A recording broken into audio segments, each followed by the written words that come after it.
Dude, thanks for doing this, man. Honestly, I No, appreciate it. it's not a problem. The second that you wrote me yesterday, I figured that you probably needed to redo it, so no problem at all. Yeah, so for the people watching or listening, this is take two because we're stuck using technology since we can't see each other face to face. There was an issue. I'm not sure exactly what happened. So It's luckily, serendipity, George. We wanted to spend more time together. that's it. That's it. It was meant to be. It was Yeah.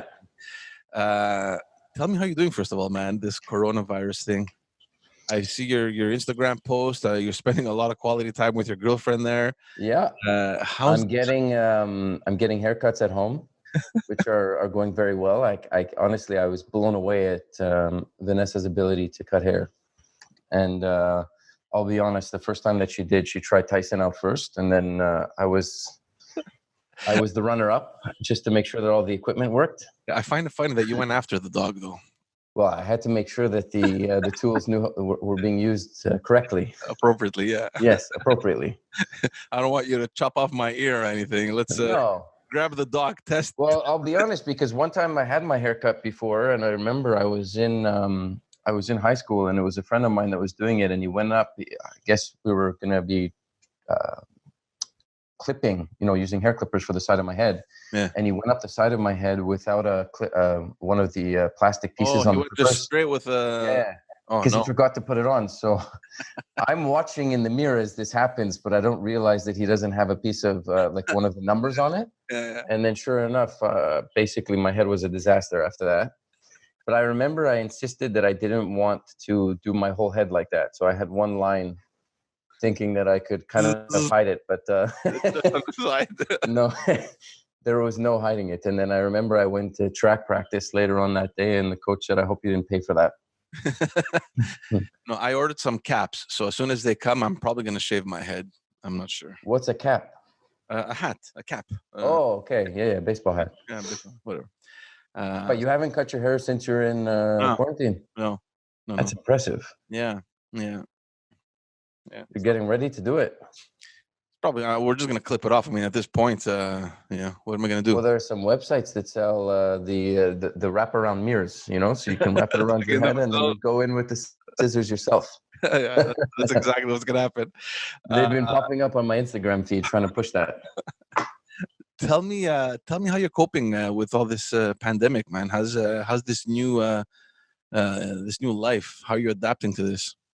The new reality for us, it started a while ago. I remember, I want to say early March, actually. I remember there were already people talking about it and how it was spreading really quickly in other parts of the world. So I think we were hyper aware of it from the very beginning.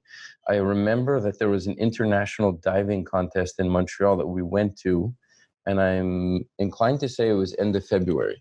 Mm-hmm. If not beginning of March. And already then, certain countries hadn't been allowed to come to compete. Wow. Because they were the countries that had been hardest hit at the time with the virus. So we were aware of it then, and from there it kind of snowballed.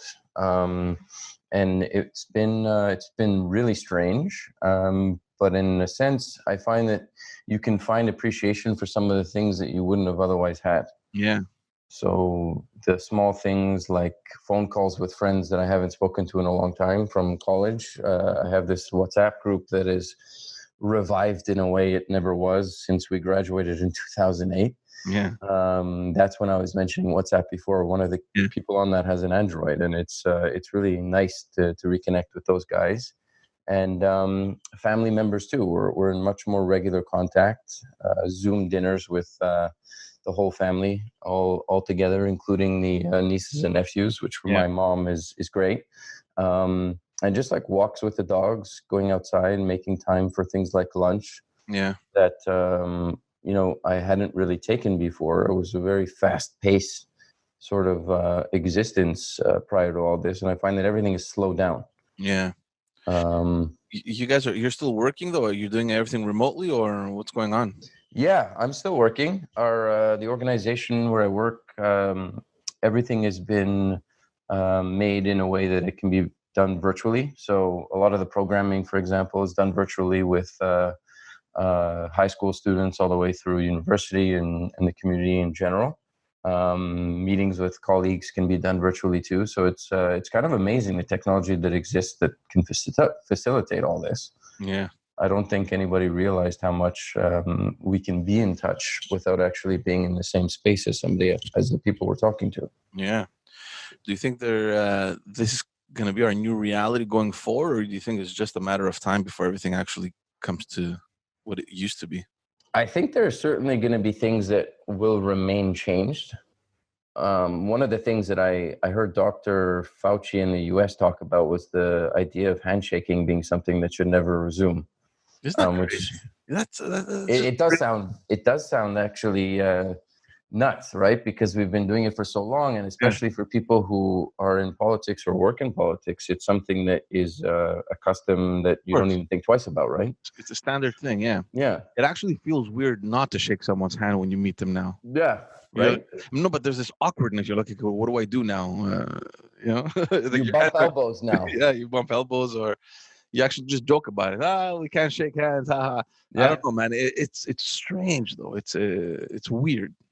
Well, I think that I believe it was actually again Dr. Fauci that mentioned, or maybe I was reading an article that sort of was telling the origins of the handshake, Yeah, which was to ensure that you weren't carrying a weapon.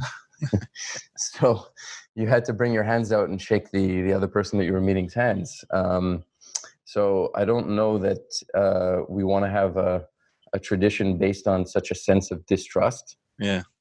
So maybe going forward, there will be other ways of greeting each other. And I think I mentioned this last time with you that maybe next time I see you, George, I can bow. Wow. We can try that. But other things that I don't know will resume as normal right away for sure is the way we even interact when we're in public. Walking down the sidewalk. Mm. I don't sense that people are going to be ready to just walk without taking into consideration those that are around them, whether or not they're wearing a mask, Yeah, yeah. how close they are. Like you're a jogger. You go out and jog. Mhm. How weird is it that you see someone coming up ahead and it's like you gotta jump 3 meters on the side? It's wild. It's really wild, especially living where I live, right on the canal. If you even walk outside, it's like there's people coming in all different directions. Yeah, yeah, So when I go for a run, I try and go at times that aren't peak hours for people that would, be going for a walk or whatever it is that people do at this yeah, time. But yeah, if I'm out for a run, I'm trying. It's like a ping pong ball, bouncing from one side of the road to the other, trying to avoid people. And I think that everybody else is doing the same thing. It's rare that I feel that you'll walk by someone that won't also be trying to distance. So I do yeah. find that there's a general sense of awareness that is very keen. So I'm grateful for that. But when they talk about reopening and the idea that stores are going to be open to go to, for example, in downtown Montreal, I don't know how comfortable I would feel even doing that for the foreseeable future. Oh no, for sure. And I think we spoke about that too in the first the first recording. I have a bunch of friends that are in the restaurant industry. I have some friends that are in the entertainment business. They're stand up comics, and they're all worried. It's like, okay, say tomorrow the quarantine is lifted, everything is fine. What tells you that the people are going to have the exact same confidence they had 4, 5, 6 months ago to pick up and come eat in a restaurant, or go watch a show, a hockey game, a theater play. I'm not so sure people are just going to automatically go back to their old habits. Can you imagine traveling by plane? And that to some degree, like if you have to travel, you have to travel. Like you can tell yourself, I won't go to the restaurant because I'm paranoid, and forget it. I'll just eat home, or order in. But Hmm. if you need to travel for work, or if you need to whatever, you're traveling for whatever reason, you have to go. Like there's They're not going an to option. have to start giving hazard pay for people who are just going on a business trip. Yeah. So I don't know. I'm honestly worried, and I understand that they want to restart the economy. Everyone is worried that there may be a second wave coming, like in the fall, and if there's a recession that hits, then we're all screwed. So we're trying to bring in as much as possible now, so that it can be a soft recession if you want, or so that the hit won't be as hard. But at the same time, this is what we were talking about before. I have a feeling that in people's minds, their perception, when you're telling them everything is back in business, people don't realize that there's still a very present danger out, right? So they're like, oh, okay, everything's back to normal. The businesses are all open, restaurants are all open. That means we can go out, dude, last weekend, last week was the first week that everything had reopened, right? And I'm talking to one of my friends, and I told him, how was the weekend? He goes, oh, it was good. My parents came over, my in-laws came over. No. What are you talking about? He's like, yeah, no, we were all careful, but in any case, I mean, yeah, they're like, they were home all the time, they were closed in. So, I mean, it's not like they went anywhere, because for the whole, during this whole 2 or 3 months, they were confined. So we're confident that, they don't carry any bug or anything like that. And they just came over, everything, everyone's careful, we did our distancing, but, it was nice, they saw the kids and everything. So people just, they're much more at a comfortable state now. They think that things are done, we're over. Let's get back to normal slowly. And that, I think, is very dangerous. I think you're absolutely correct. I also find it kind of funny when I'm on scrolling through some, Instagram. I'll see these new posts from companies that are advertising face masks as if they're like these fashion items. With different patterns on it that make them even more attractive. But I was reading an article actually this morning, and they were saying that this may be the reality going forward. Maybe masks in public will be the thing. So, it'll be different in the styles, fall, different colors. Yeah. There's even some high-end designers who are working on them now, with the visors across your whole face. Maybe we'll be walking around in hazmat suits. I'll just put a hockey helmet. You go out, you put your helmet on, with a visor. But it's funny that we're talking about that, because I'm wondering, in the fall after the summer, are we all going to be walking around with tan lines on our face that are exactly the size of a little square? You have a little square on your nose. Yeah. But the other thing is, Josh, we got lucky. It's a bad word to use, lucky, but in a way, the fact that it came in March, I mean, it's much better than, imagine this hitting us in the middle of winter here in Canada. I mean, I feel like that would have been, imagine like December or January dealing with this thing, horrible, at the same time, but at the same time, perhaps not, because people are indoors anyway, wintertime. So maybe they could have been able to limit the spread, but I just can't imagine being stuck at home, wintertime. Like, everything that is bad is happening at the same time. I think that the toll that this is taking on people's mental health has been high for some, especially those who live alone. So if you were to compound that with the middle of winter when there's almost no sunlight, I think that people would really be having a tough time. Now that it's nice outside, I feel that it's a little bit easier, because you can go in your backyard, you can go for a walk, so it's not minus 20. But I do see the danger there is that everybody's going to be doing that, and I can see it. When you're walking around by the canal outside, or in any of the parks, there's a lot more people out, because that's one of the only places that people can go to enjoy the outdoors.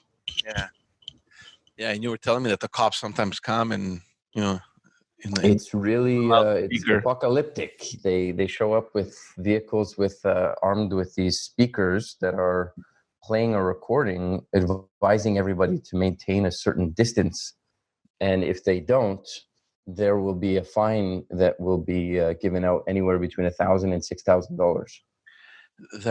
It's a recording, so they just play it over and over again. That's annoying more than anything, but that also is something that scares me. I mean, we've given our police authorities extra powers, and I get it. I mean, we're living through a very particular time, and you need to take these extra measures. I get it. What I'm worried about is, are we going to be able to revoke those once everything is said and done? And I mean, it comes down to us giving away our civil liberties, right? It has a very strange feeling to it when I see the vehicles driving around playing that recording. It feels like it's a scene out of a movie. That I would have never imagined happening in real life. But here we are, and I don't think that this is necessarily the last time we're going to be dealing with something like this. See, I was talking about that the other day with my wife. We're thinking that, how crazy is it that, okay, we weren't prepared for this, right? I mean, so everything that's happening now, some of it is is planned. Some of it, there's research behind it. Some of it is just testing. Okay, let's just test this, and if it doesn't work, we'll go back to how it was. So we're seeing a lot of this thing happening, but hopefully nothing happens. But let's say something else comes up in the future. You've been through it already, and it just feels, I'm scared that it'll become like automatic, right? Like the next time we have a pandemic or there's a virus or whatever it is, it's like you push on a button. Okay, police, you have your extra powers now. Everyone's staying home. Business, like it's as if we're going to be programmed to just stop, seclude ourselves. Like that's scary to me, man. Yeah. In a sense, we're the guinea pigs. Yeah. The current population are figuring it out, so that in the future it won't be such a trial and error. It'll be, we know what works, we know what doesn't, and I don't know how long that this trial period is going to last. So I think that that's what people are very uncomfortable with. But imagine if it's something that isn't that serious, right? Mm-hmm. And because we're so programmed now to follow instructions, the next time around we're just going to follow blindly whatever we're told, and it won't be like this catastrophic, right? I mean, and maybe it's just minor little thing. Yeah, people will freak out. The litmus test is going to require a lot less going forward. Like to react to so much fear, I think, that has been instilled in people's minds that the slightest thing now is just going to make us panic. Yeah, I certainly feel that way, and we know that almost annually there's some kind of viral, or rather virus that goes around. If it's the flu or it's something else like it, people tend to get sick during respiratory illness season. Yeah. And I don't know what that looks like next winter. If there's going to be another strain of the same virus, which they're already talking about now, if there's going to be another uptick, if there's no vaccine in time for that, are people going to just go right back into full shutdown mode? Yeah. So whatever businesses survive, for example, through the first wave, I don't know that they'll be able to survive the second one, if there is one. But it seems like it's incredibly likely there will be one. Yeah. I was listening to the news. I think it was 2 weeks ago. There was an analyst saying that in Montreal, 1 out of 2 restaurants risks closing down. Mm-hmm. 50% chances, man. You have a restaurant today, 50% chances you're gone, 50% chances you're staying alive. But even if you stay alive, what are the chances that you'll be able to make it? Like you said, if there's a second wave that comes, you're done. Yeah.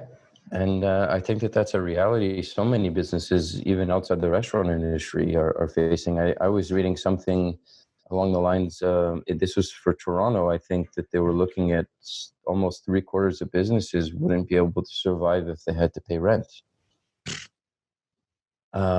So incredibly difficult times for people in all business sectors. And I think a lot of them are nervous for what the future holds if they do make it through this. Mm-hmm. All of the sacrifices that they're making. But I think that the government has been great in terms of the ways in which it's trying to help businesses and individuals, for that matter, very proactive. So I think that in that sense, Canada has been at the forefront of really helping Canadians. And I think that you see that in the approval numbers. Mm-hmm. Yeah, but the approval numbers, I mean, it's normal during a crisis, and we've seen that, many times before. There's a crisis that hits, your leaders are always gonna grow in support.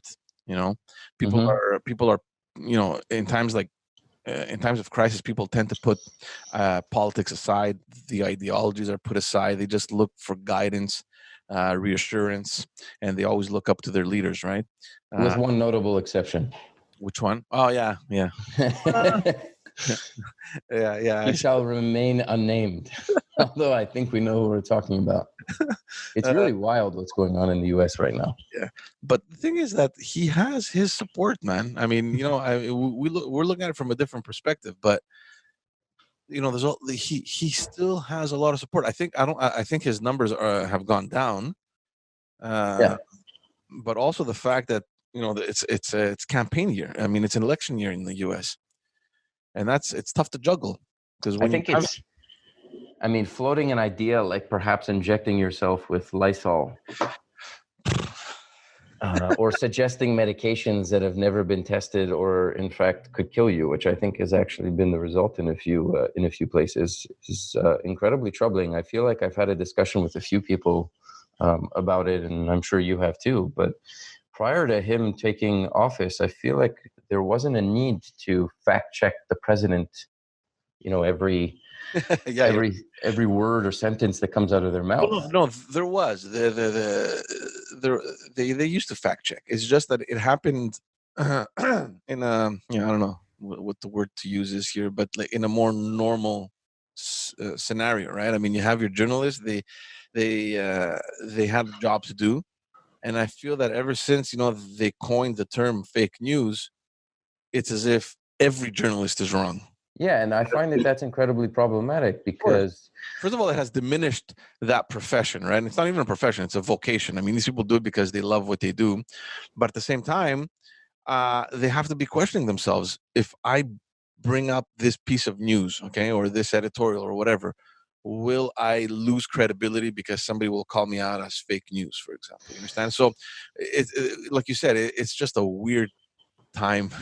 so while on the one hand it's chipped away at the credibility of institutions that have prior to his taking the presidency never been questioned, it's also given people who should have no credibility the same amount of credibility as those institutions or journalists or newspapers, people who can put together a broadcast in their basement that looks like CNN, but actually has conspiracy theorists coming on, and that winds up going viral.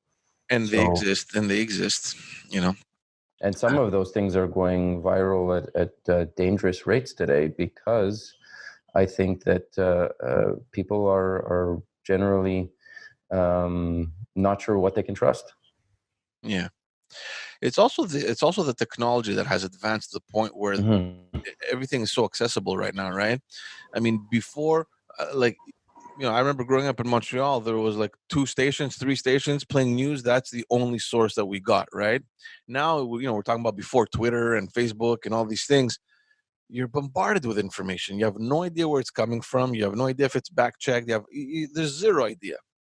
And sometimes you have actual journalists that repeat those news, right? They don't fact check either. Now it has become we live at a time where we need to get the news out rather than get quality news out, right? It's like, let's be first. Let's get it out. Don't worry about it. Just get it out. That's such a good point. Yeah. It's a really good point that you make.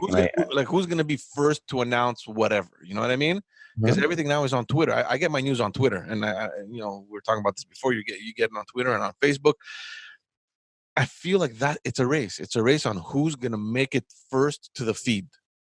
Because whether or not it's true has become secondary to the idea of whether or not it's important. I don't know if it becomes secondary. I think it just becomes maybe negligible. I mean, it's put it out there and then we'll reissue because it's instant, right? You can in a matter of a minute or 2 minutes or an hour, how many times can you just post something and with an update? Back in the day, that wasn't the case. You got your newspaper in the morning, and then you got news in the morning, at noon, and at night, and that's it. And I think I don't know if it would have been during my parents' time, but I feel like they definitely told me that it wasn't that long ago that in movie theaters they used to have newsreels that would start before the movie. Oh yeah, wow. Yeah, and they would get their news in a capsule before the movie started. That's funny because not everybody had televisions at home, so that was one way that people would get their news. Right. But it's so instantaneous. It's so fluid. People aren't checking sources. People are fact checking like never before. There's a president who needs to be fact checked for every 280 characters. I think there's a ridiculous number of things that he has said since taking the presidency that are just completely untrue.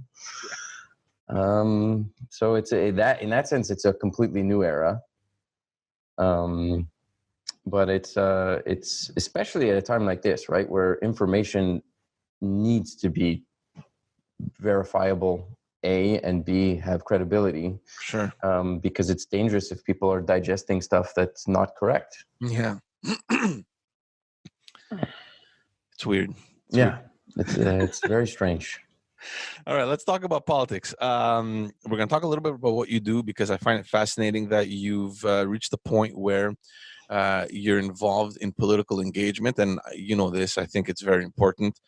We've had countless conversations on that. Let's start pretty much from the beginning, because we met back in, I don't even remember what year it was, but you came in as an intern, and we ended up keeping you because we saw the value in you as a person, and also in the work that you could potentially carry out for us.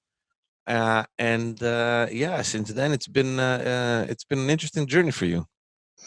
It has been a very interesting journey for me. I didn't necessarily imagine myself working in politics at a young age at all. I mean, politics wasn't something that I really gave much How did thought to. how did it happen for you? Like how did you like how did you fall upon that internship?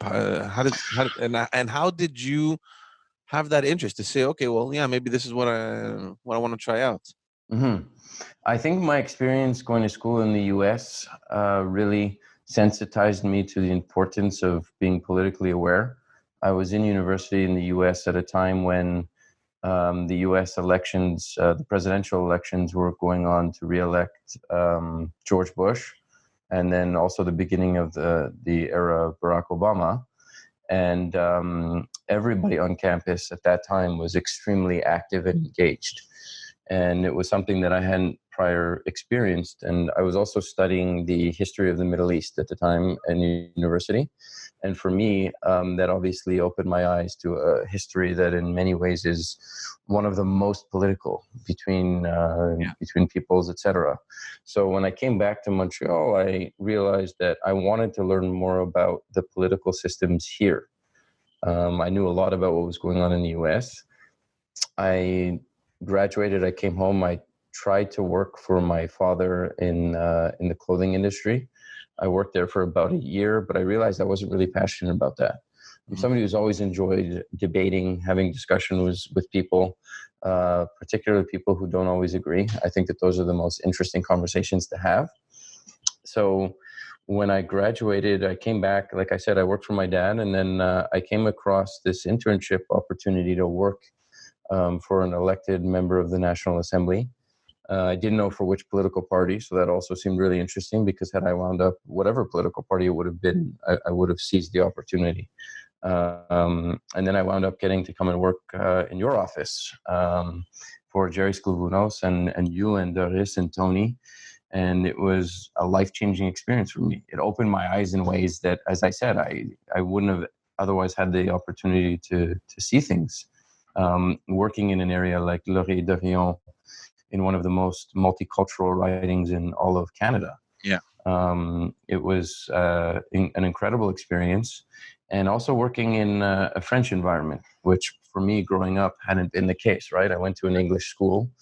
I was raised in a very English part of Montreal, and I wasn't given much opportunity to exchange with the French majority society in Quebec. So it was through the office in Laurier d'Orion that I got that chance. I also got to dialogue with people from political parties growing up I might not have had the chance to. And it was beautiful in that sense, getting to meet people with different opinions on issues and causes. And I really appreciated that whole experience. And that was, I think, a 9-month internship that turned into a full-time gig working with you guys, which was really amazing. I remember when you came. I remember the first day you came in. We were preparing to do a huge press conference. It was an announcement with a minister, and I had completely forgotten that the intern was coming in. Right, I had completely forgotten. We were just busy doing all sorts of things. So I walk in the morning, and you're already there. You looked so lost. I remember. Oh, I was so nervous. And I was thinking, who is this guy now, man? I mean, like, can we close the office? We have other He work can't to do. speak French. We don't know what to do with him. You were just it was like, like when you're dragging a little string behind you. Yeah. Okay, come this way. Okay, go that way. Go here. Okay, stay here for now. Yeah. Was that overwhelming for you? I mean, did you think that shit? What am I doing now? Like, what's going on around me? Like, you imagine starting a new job where someone's gonna take you in, coach you. He's gonna show you, like, it's gonna be nice and peaceful and nice and quiet, and you're gonna take your time to learn and adapt. and you come into the Not at all. opposite. No, not at all, right? And such I'll never forget. I think the first staff meeting, first of all, the first day it was a press conference. I'll never forget that because I got in, I think it was Tony's car to drive from the office to, it was a community center in the riding. Yeah. And I was just trying to keep up with you guys and observing. Yeah. And later on that day, I think that there was a staff meeting and I was introduced to everybody on the team. And I was told, like, take the first 2 weeks to figure out where you can be of most use. Yeah. Something I had never imagined happening in a job. Like, well, where do I start? You know, I don't even know what it is that I'm supposed to be doing, let alone figuring out how to do it. Figure out what you like. Yeah. And, but in a sense, that was one of the coolest approaches to being introduced to a line of work that that's possible, because it was at a time when social media was new, figuring out how people can communicate with a broader audience than just those that they're actually physically in front of, or through television or radio. And I remember at the time you guys were so open to all of that, from building a website to figuring things out like Facebook. And we really did a great job of exploring all of that. And at the same time, teaching me about things like les codes comptés, or dealing with citizens that would walk in, and getting to sit in on those meetings and seeing just how much government offices can really do to help people. It was really amazing in that sense. No, you're right, and we were among the first ones to hop on this on the social media thing. Very few. I mean, Twitter existed already. I think we were already on Twitter because everybody was on Twitter. But Facebook, websites, all these things, preparing little videos and photo greetings albums. You know what I mean? Like all these things nobody was doing. And even something like Wikipedia. For information that we wanted to share with people, and make sure that information was disseminated. Press releases, I remember that, trying to get those up on social media and also putting them in the website and indexing them. Yeah. It was really neat to figure all that out, and I learned so much in that process too, right? Like how to make a website. Yeah. Yeah, exactly. And then using something like Photoshop, like I had never known how to use that, and I'm still terrible, but at least I had the opportunity to try and learn a little bit. Yeah. You were a professional. Yeah. Josh, you know what to do. Exactly. Did you ever do a campaign with us, or because I remember at some point you left, went back to Israel. Did you manage to do a campaign? So I did. I was on, I believe it was 2 campaigns with you guys. There was one campaign. I remember the campaign office was on Jean Talon, close to the McDonald's, but across the street. On the second floor. So 2012. Yeah, that was in 2012. That's right, because you came after 2008, I think. Yes. So you didn't do that. It was in 2009 I came to the office, and then I was with you guys until I went to study in Israel in 2011. And then from 2011 until 2012, I was away, and then I came back and I started working again for you. You came back. And we almost went right into a campaign. That's right. And then you did probably the 14 one. Yeah. 2014. That's psychotic. The elections. Or not 2014, so it would have only been 2012, the campaign I was with you guys. But I'll never forget that. It was such a change in pace for me. Isn't it crazy? God. There's no end, and I feel like that was a really long campaign too. I can't remember how long it was, but any campaign feels long, especially in our riding where it's nonstop. And and not to judge anyone else. I mean, I know that everyone campaigns hard, but a campaign in Lower Dorion is night and day from any other campaign across the province, in my opinion. I remember because I was in charge of obviously the media and all that stuff, and I was trying to take publicity. And I was calling a riding. We're not going to say which riding it is, but it's a safe riding, okay? And I was calling like at 7:30, and the offices were closed. The campaign office is closed at 7. Zero worries. Don't worry about it. We're going to close at 5. Whereas us, we're open until like 11, midnight. Yeah, I remember going for dinners together at insane hours. Yeah. When things were slowing down a little bit, but then we'd go back to the office afterwards. Yeah. No, campaigning is definitely a unique experience in Laurier-Dorion. So I remember actually now. So it was 2012 was the campaign I worked on, and then the next campaign I was no longer working with you guys, but I came to visit a couple of times, and I was able to really You had understand what you guys were going through you because had I had done it in just you 2012. had just gotten a job there. Yeah, you had. I Yeah, think it was like just a couple months before. yeah, I remember you telling us, and I was like, "Oh my God, no. no! What? We're getting ready for a campaign. What are you doing?" Of course, I was happy for you, though. You went on to work for an organization, and you were very close to government. Um, Tell me a little bit about that experience, because you're working as a political staffer, and then it's as if every single door in front of you is just open, right? It's like you're meeting every single person in government. You're dealing with top staffers. I mean, did you even ever imagine coming into that internship, one, that you would kind of remain in politics, and two, that you were going to reach that kind of level where you'd be rubbing shoulders with, the premiers and, their top staffers? So no, definitely not. When I first took the internship, like I said, I didn't know much about Quebec politics or Canadian politics, and that was really what I was hoping to gain out of it. But I think as a result of getting to work full time after the internship, really uh, gave me the opportunity to continue to meet lots of people from different political parties. And I also learned something really neat in that process, that the political divide in Quebec and in Canada is not what it is in other countries. Like, people from different political parties here can have a conversation with Mhm. somebody from across the aisle. They can be friends outside or even in Parliament. And it's not like they can't get along. While they might disagree on things, there's a lot that they do agree on, and that the conversation can remain civil. But after I left working in the writing office in Laurier-Dorion, I went to work as an advocacy for an advocacy organization. And I do believe that, well, first of all, it's very different, right? Because it's nonpartisan. So right away, I'm no longer working with a political party that I was, and working with all political parties. And in that sense, it was a real change for me. And it was really issues focused. So I was taking up certain issues and taking those issues with me to meetings with elected officials, but also with community members, so Mhm. within the Jewish community, Yeah.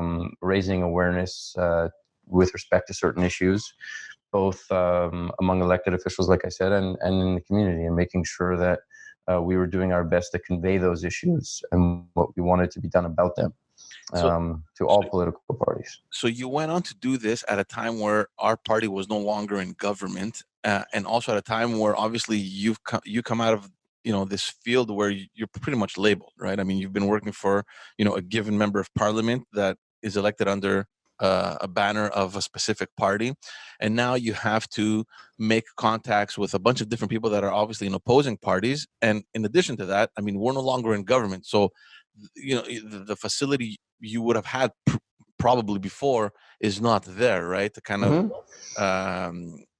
To kind of go around this whole atmosphere, this whole environment. So was that a challenge for you, or how did you feel about making these contacts and meeting all these people when they know that you've already been kind of labeled?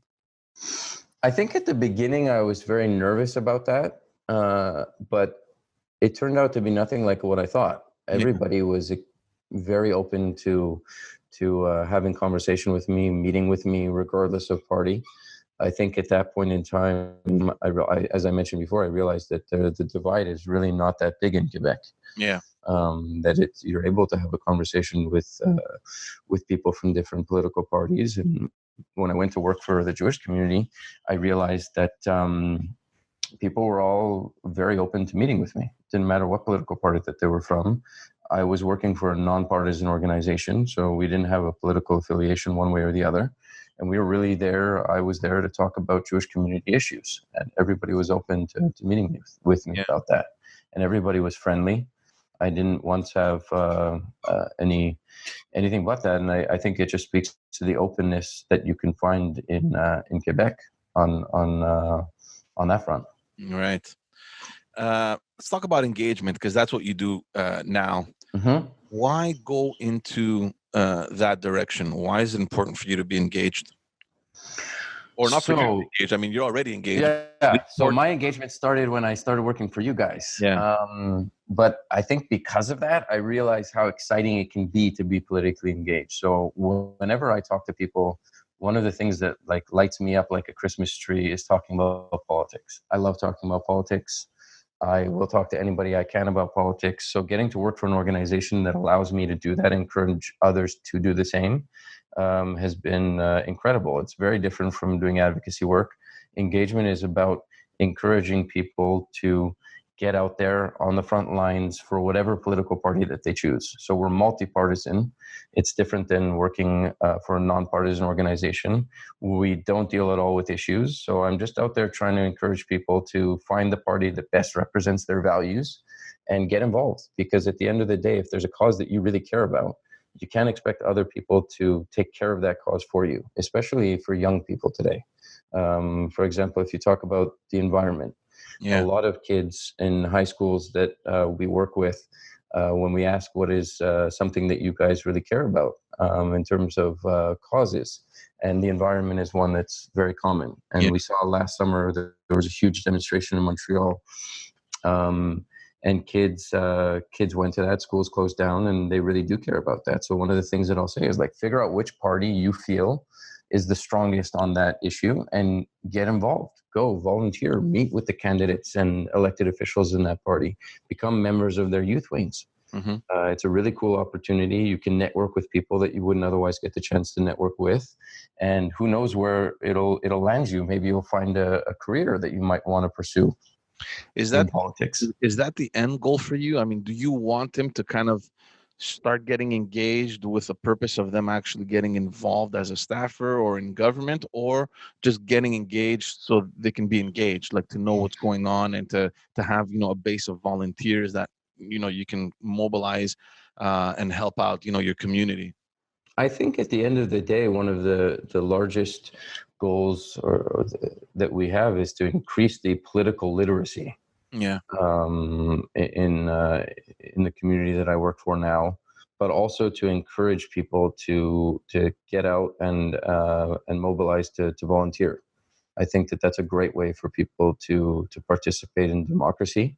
Obviously, it would be nice to see people eventually decide to have a career in politics, but you can't. Yeah, Nobody knows how that's going to turn out. I mean, with me, for example, it did turn out that way, but it's not going to be that way for everybody. It's just, when you graduate from high school, I feel like some people don't have the basics to understand politics. And what they do have is information that was passed down from their parents, right, about which political party that they should support. But they're going to come into that age where they have the right to vote for the first time. And not a lot of people, many people don't have an appreciation for how incredible that right is. And how much it means at all levels of government that we have in Canada.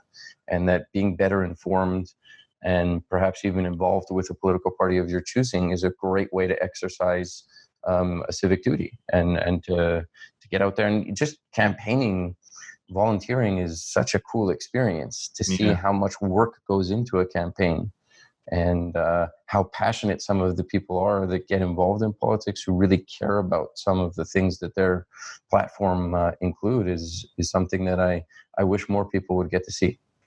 Yeah. I've said this often in previous podcasts. If there's one thing that I think we failed at, or maybe not failed at, but could have done much better at, is getting youth more involved locally with us. We just couldn't understand. Maybe it's our fault. I don't know. Maybe it's just the youth that was disconnected. I don't know. But at the end of the day, we couldn't figure out a way to kind of bridge that. Is it the same thing for you? I mean, where's the youth in all of this? You mentioned youth before. Are they now more involved? Are they more engaged? Are you focusing more on youth or just anyone? How is it evolving? So we don't only focus on youth, we focus on all age groups. But our programming starts from high school and then it runs through university. We have programs there, and then it's the general community as well.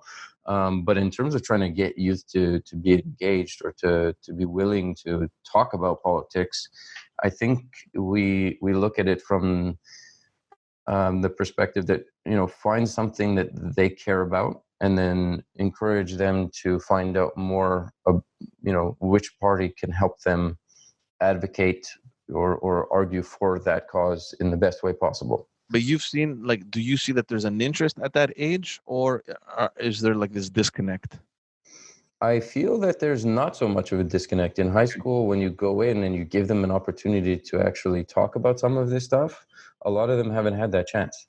Okay. And I do think when you present them with a multi-partisan approach, right, and bring in guests from different political parties, and you actually bring in political staffers to talk about how they got into that career and what it's like working as a staffer or as an elected official, it's really giving these kids an opportunity to hear firsthand what it's like.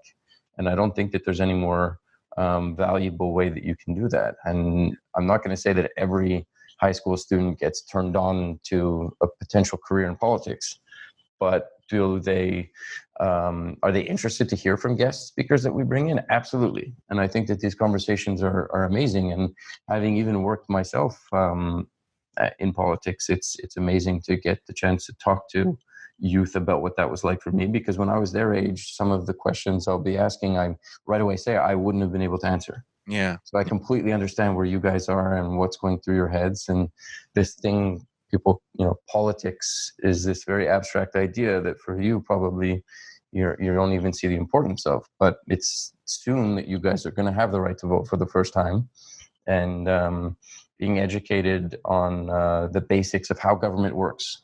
Right from the municipal to provincial to federal. What are political literacy, like what is an MP, what is an MNA, what is a city councilor, what's a riding, what's a district. Yeah. These are things that people in politics will use interchangeably and throw around, For sure. but we have to keep in mind that the general public is not necessarily aware of the things that we talk about. And I look back on when I first came to work for you guys, none of the things that I'm talking about now would I have known then. And I graduated from university, and I didn't have much political literacy at all. So I have to remind myself of that no matter who I'm talking to. Yeah, right. Uh, you mentioned before, one of the purpose you have is to kind of guide people in figuring out what they're interested in, and then, researching who best represents those interests, and, just helping out and being engaged. Do you feel that, people's engagement, because, I remember back in the day where people, and I'm gonna use this as an example, you're liberal because your parents were liberal and because your grandparents were liberal, so naturally you just became a liberal. It was much more based on the ideology rather than um, this attraction to populist ideas or like a Mhm. specific platform. Do you feel that in terms of engagement, people are much more attracted to like an ideology, a party specifically, or they just look at topics, okay, the environment, who best represents the environment and my interests, and I'll go with them. And then the next time around, it'll be, I don't know, fiscal policy. So who has the best platform on fiscal policy, and I'll go with them. Do you think that they're bouncing around from one party to the next based on these ideas, or is engagement still very much centered around parties and ideologies? So I think that family certainly plays a role in political party choice. I think education does too. But when it comes to causes, I think for, let's say, high school through university and even a little bit after that, I don't think that people are necessarily dead set in who it is that they're going to support. Whenever there's an election, people will tend to focus, and again, in that age category, on certain issues and causes. And they'll shift from one party to another potentially based on how they think that the leader of said party performs on the campaign trail with respect to certain things that they really care about, whether that's the healthcare system, whether that's education, or whether that's in today's time the environment. I think that going forward in Quebec, after what we're seeing right now with the pandemic, we're going to have some people who are really interested in the healthcare system. Yeah, yeah. Some younger people who are volunteering for the first time and heeding the call to go and work in some of the elderly care homes that we have in Quebec are, going to want to get involved and make sure that their vote is heard. That's just my feeling. I could be wrong on that, but Yeah. Do you think that our education system needs to make some more room in terms of political literacy? I do. I definitely do. I think that it should be something that everybody has the right to learn about from in a high school setting. Again, in a multi-partisan way. I think that we should try and maybe uh, allow students to meet with representatives of different political parties to come in and talk about their parties and their platforms, but or at the very least, just talk about the basics. Yeah. You know, like what something as simple as what is a riding, what's a constituency office, what's an elector versus a resident, and understanding federal versus provincial jurisdiction areas, and you know, what does municipal do? Yeah. Why, for example, do we have a mayor of Montreal, but you know, an area of Montreal like Westmount has its own mayor? Yeah. There's a lot of people that would benefit tremendously from that at a young age, because it'll make them better prepared for what comes after high school. It's like finance, right? There's some things that I wish I had learned about finance when I was in high school 100%. Yeah. that I did not have a good understanding of, from paying taxes to understanding how credit cards work to understanding a mortgage. Making a budget, just a simple budget. Yeah, exactly. So I think that there's some courses that if it's not going to be done through the schools, that's one of the things that I love about where I work now, is we do try and reach out to high school students and give them the opportunity to learn the basics of politics. Are they usually open to having you come in, or you know, there's like they're reluctant? They are open to having us come in because it's a multi-partisan approach, right? We're not coming in to sell one party or another. We're really there to just give people the tools to make those decisions for themselves, Right. and increase their knowledge of the fundamentals of politics. Let's close it up, man. I know you got to go. Where do we stand now in terms of engagement? You know, is there anything that should be done or could be done more? Is there anything that you should be doing more of or less of? Do you see your efforts, you know, all these years that you've been involved in engagement, are they bearing fruit? Or are we still far away from seeing any sort of, you know, visible impact? So I think something really neat that you see around the world right now are that more and more young people are actually getting elected themselves. That's right. It's not this career that I feel like it once was for people at the end of their professional careers, for an older generation to kind of hold the reins. I feel that there are younger people. I mean, look at our own prime minister, is quite young, and before Donald Trump, Barack Obama was quite young to be president of the United States. And elsewhere in the world, you have the same thing. But even at a lower level, from city councillors to MNAs to members of parliament here within Canada, I think that you see some of the averages in age coming down rapidly. That's true. So I think that engagement is getting stronger. I think that more youth, as a result of all of the ways that we digest news today, are figuring out, wow, I want to have a say in that. Yeah. And they get passionate, and then they decide that they want to jump in the political arena. Some of them for campaigns and become candidates for the first time and don't necessarily win, but they still get that experience under their belt. Some people volunteer for the first time. So I think in terms of engagement, we're seeing our numbers going up across the board. And I'm tremendously happy about that. I think it's amazing. I think that youth wings are exciting opportunities for people to get involved with in different political parties. And we see a lot of it. So in that sense, I think it's alive and well from an engagement side. What would you like to see more of? I'd like to see, well, that's a good question, George. What would I like to see more of? I think I'd like to see more of people at a high school level actively getting out there and volunteering on campaigns for whatever campaign of their choice. I think at the university level, there are a number of students who are doing it. I think that that's great, but it's really when you graduate high school that you're at a stage in your life where you're about to become. So perhaps volunteering for the first time and getting to know a candidate of your choice would be a really cool way to learn about politics. And I say that having done it myself at a bit of a later age, because I'd already graduated university, but had I had the chance or known about it when I was 16, 17, it would have been incredibly neat. And some of these people need summer jobs or internships, and it's a great way to sort of get started in it and build from there. It's interesting that you're saying that, because I was in the same boat. Even though the interest was there, maybe because I wasn't involved myself, I didn't understand, or I didn't know that there was already established, the different youth wings that you can get Hmm. involved with. I didn't know that. I didn't know that. And same like you, I graduated, and much later I came into politics. Had I known that, for example, at 16, I could get involved with any party, Yeah. maybe I would have started earlier. I'm not sure. Who knows? Maybe my mind wasn't there at that age. But No, and then you could have participated, for example, in a youth wing convention, exactly. which are great ways just to meet people from different walks of life and learn and participate in this experience together at a young age. Yeah. But then again, we didn't have people like you, for example, going around telling us, look, this exists. This is something that could be of interest to you. Get involved, meet people. I feel like back in my day, if your parents or your uncle or someone that you knew very closely wasn't already involved to kind of guide you and say, hey, look, there's this organization. Why don't you come Mhm. help us out? You know, there was very little um, we had as information Mhm. to actually figure this thing out. Yeah. You know.